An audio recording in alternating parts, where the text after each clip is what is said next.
Presentation നിർമ്മിക്കുന്നതിനായി നിരവധി സങ്കേതങ്ങൾ നമുക്ക് ലഭ്യമാണ്. ഇവിടെ gamma.ai എന്ന് പറയുന്ന ടൂളാണ് നമ്മൾ ഇവിടെ ഉപയോഗിക്കുന്നത്. ബ്രൗസറിൽ ഓപ്പൺ ചെയ്ത് കഴിഞ്ഞാൽ ഇവിടെ സൈൻ അപ്പ് ഫോർ ഫ്രീ എന്നുള്ള രീതിയിൽ നമുക്ക് ഒരു ലോഗിൻ ക്രിയേറ്റ് ചെയ്യാനായിട്ട് സാധിക്കും. ഇവിടെ ക്ലിക്ക് ചെയ്തതിന് ശേഷം നമുക്ക് ഇത്തരം സൈൻ അപ്പ് ചെയ്യുന്നതിനുള്ള ഒരു ഓപ്ഷൻ ലഭിക്കുന്നതായിട്ട് കാണാം. ഇവിടെ നമ്മൾ നേരത്തെ എല്ലാം പരിചയിച്ചതുപോലെ നമ്മുടെ കയ്യിലുള്ള ഗൂഗിൾ അക്കൗണ്ട് വഴി നമുക്കിത് ചെയ്യാൻ സാധിക്കും. അതിനായി കണ്ടിന്യൂ വിത്ത് ഗൂഗിൾ എന്നുള്ളതിൽ ക്ലിക്ക് ചെയ്യുക. ക്ലിക്ക് ചെയ്തതിന് ശേഷം നമ്മുടെ അക്കൗണ്ട് തിരഞ്ഞെടുത്തതിന് ശേഷം നമുക്കിതിലേക്ക് ലോഗിൻ ചെയ്യാവുന്നതാണ്. ഇപ്പോൾ നാം ഇതിലേക്ക് ലോഗിൻ ചെയ്തതായിട്ട് കാണാം. അതിനു മുൻപായിട്ട് ചില ചോദ്യങ്ങൾ നമ്മുടെ വെബ് പേജിൽ നിന്നുണ്ടാകും. അത് കൃത്യമായിട്ട് നമ്മൾ അറ്റൻഡ് ചെയ്തുകൊണ്ട് നമുക്ക് അതിനനുസരിച്ചിട്ടുള്ള പ്രസന്റേഷനുകൾ നിർമ്മിക്കാൻ നമ്മെ സഹായിക്കുന്നതിനായാണ് ഇത്തരം ചോദ്യങ്ങൾ വരുന്നത്. അത് നൽകിയതിന് ശേഷം നമ്മുടെ പർപ്പസും അതുപോലെ നമ്മുടെ ഏരിയ എല്ലാം നൽകിയതിന് ശേഷം ക്ലിക്ക് ചെയ്ത് കഴിഞ്ഞാൽ നമുക്കിവിടെ ലോഗിൻ പേജിലേക്ക് പ്രവേശിക്കാൻ സാധിക്കും. ലോഗിൻ ചെയ്തതിന് ശേഷം നമുക്ക് ഈ രീതിയിൽ നമുക്ക് ആവശ്യമുള്ള പ്രസന്റേഷനുകൾ നിർമ്മിക്കാനുള്ള വിൻഡോ ലഭിക്കും. ഇവിടെ നമുക്ക് 3 രീതിയിൽ ഇതിലേക്ക് ഉള്ളടക്കം ചേർക്കാനാകും.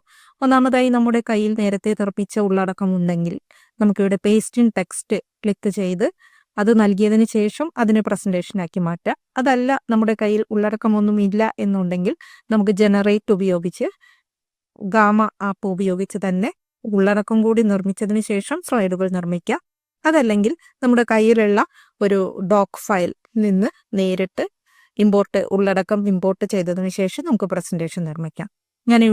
നമുക്കിവിടെ ജനറേറ്റ് ഓപ്ഷൻ ഉപയോഗിച്ച് ഗാമ ഉപയോഗിച്ച് തന്നെ ഉള്ളടക്കം നിർമ്മിച്ചതിന് ശേഷം പ്രസന്റേഷൻ നിർമ്മിക്കുന്ന രീതിയാണ് പരിചയപ്പെടുന്നത്.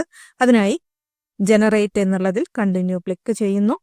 ക്ലിക്ക് ചെയ്തതിന് ശേഷം നമുക്കിവിടെ ലഭിക്കുന്ന വിൻഡോയിൽ ഇവിടെയാണ് നമുക്ക് ആവശ്യമുള്ള പ്രോംപ്റ്റ് നൽകുന്നത്. പ്രോംപ്റ്റായി നമുക്ക് ക്രിയേറ്റ് എ പ്രസന്റേഷൻ എന്ന് പറയുന്ന പ്രോംപ്റ്റാണ് നൽകുന്നത്. ഈ പ്രോംപ്റ്റ് നൽകുന്നതിന് മുൻപ് നമുക്ക് ഇവിടെ എത്ര സ്ലൈഡുകളിലായിട്ടാണ് നമ്മുടെ പ്രസന്റേഷൻ വേണ്ടതെന്ന് നമുക്ക് നിർണയിച്ച് നൽകാം.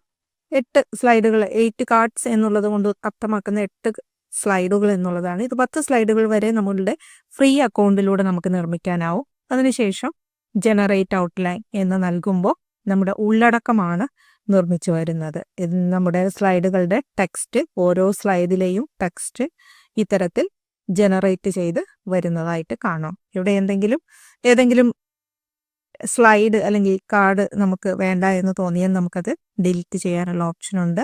അതല്ല ഇവിടെ എന്തെങ്കിലും നമുക്ക് മാറ്റി നൽകണം എന്നുണ്ടെങ്കിൽ ഇത്തരത്തിൽ എഡിറ്റ് ചെയ്ത് നൽകാനുള്ള ഓപ്ഷനും നമുക്കിവിടെ ലഭിക്കുന്നതാണ്.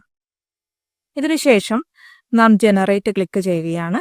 ജനറേറ്റ് ക്ലിക്ക് ചെയ്യുന്നതോട് കൂടിയിട്ട് നമ്മുടെ AI പ്രസന്റേഷൻ തയ്യാറായിക്കൊണ്ടിരിക്കും.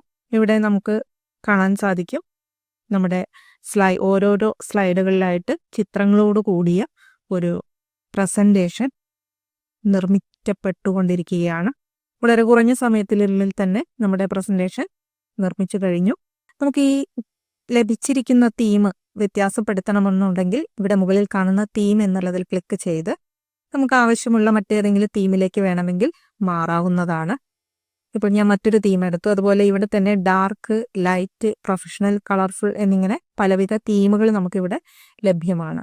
തിരഞ്ഞെടുത്ത തീം ഓക്കെ ആണെന്ന് തോന്നിയാൽ നമുക്ക് എന്ത് ചെയ്യാം? നമ്മുടെ പ്രസന്റേഷൻ മുകളിൽ ഇവിടെ കാണുന്ന 3 ഡോട്ടുകളിൽ ക്ലിക്ക് ചെയ്തുകൊണ്ട് നമുക്കിത് എക്സ്പോർട്ട് ചെയ്തെടുക്കാം. നമുക്കിവിടെ എക്സ്പോർട്ട് ക്ലിക്ക് ചെയ്ത് കഴിഞ്ഞാൽ 4 രീതിയിലായി നമുക്കിത് എക്സ്പോർട്ട് ചെയ്തെടുക്കാം. ഒന്ന് PDF ആയും അതുപോലെ പവർ പോയിന്റ് പ്രസന്റേഷൻ ആവും, നേരിട്ട് ഗൂഗിൾ സ്ലൈഡിലേക്കുള്ള ഒരു പ്രസന്റേഷൻ ആയും, അതുപോലെ PNG ചിത്രങ്ങളായും നമുക്കിത് എക്സ്പോർട്ട് ചെയ്തെടുക്കാൻ സാധിക്കും.